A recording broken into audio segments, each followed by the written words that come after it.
हमारे प्रभु एवं उद्धारकर्ता यीशु मसीह के सर्वश्रेष्ठ एवं अतुलनीय नाम में हिंदी एफएम के सभी श्रोताओं का हार्दिक अभिनंदन। आज दिनांक 1 मई दिन शनिवार सन 2021 का मनन के लिए पाठ। आज का शीर्षक है आत्मा। पहला थिस्सलुनीकियों 5वें अध्याय के 19वें वचन में इस तरह से लिखा है, आत्मा को ना बुझाओ। अजीजों, परमेश्वर द्वारा मनुष्य को दिए गए सभी दानों में सबसे अच्छा पवित्र आत्मा है। आपका शरीर जो सिर्फ एक मिट्टी का बर्तन है, इसमें वह अमूल्य खजाना है। क्या इसकी सुरक्षा करना आपकी जिम्मेदारी नहीं है? जैसा कि परमेश्वर ने इन परमेश्वर के दानों को प्रज्वलित करने की सलाह दी है, उन्होंने यह चेतावनी भी दी है कि इसे बुझने नहीं देना चाहिए।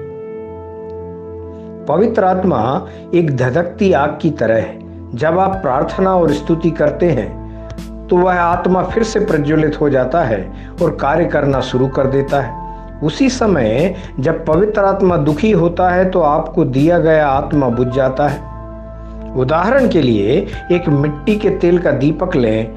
जब मिट्टी का तेल नहीं होता है या जब बाती की लंबाई छोटी हो जाती है तो आग बुझ जाती है। इसी तरह एक विद्युत बल्ब जलना बंद हो जाता है जब कोई विद्युत प्रवाह नहीं होता है, या जब इसके अंदर फिलामेंट टूट जाता है, या जब मुख्य विद्युत प्रवाह और बल्ब के बीच विद्युत कनेक्शन काट दिया जाता है।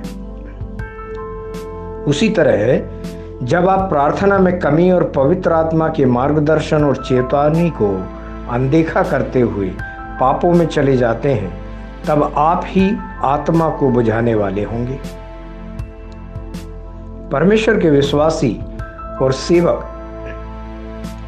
जो पूर्व में पवित्र आत्मा के द्वारा शक्तिशाली रूप में उपयोग किए जाते थे, आज सुप्त अवस्था में है, प्रकाशमान ना होकर उनके पतन का सामना कर रहे हैं, क्योंकि वे व्यभिचार, वासना और दुष्कामनाओं में गिर गए हैं।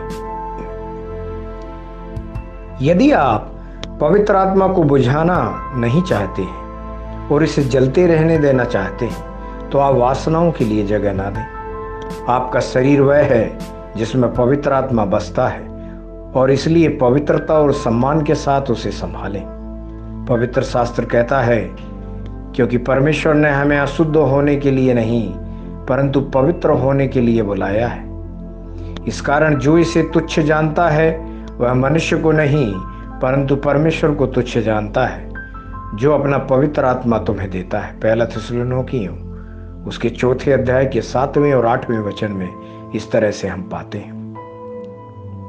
यहां तक कि दाऊद, जो परमेश्वर से सबसे अधिक प्रेम करता था, उसके जीवन में भी वासना धीरे धीरे अंदर घुस गई।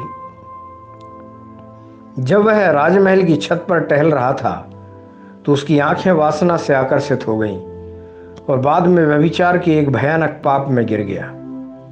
इसी वजह से दाऊद ने आंसुओं के साथ विलाप करते हुए कहा, हे परमेश्वर, मेरे अंदर शुद्ध मन उत्पन्न कर और मेरे भीतर स्थिर आत्मा नए सिरे से उत्पन्न कर। मुझे अपने सामने से निकाल ना दे और अपने पवित्र आत्मा को मुझसे अलग ना कर। भजन 51 उसका 10वां और 11वां वचन इस तरह से कहता है।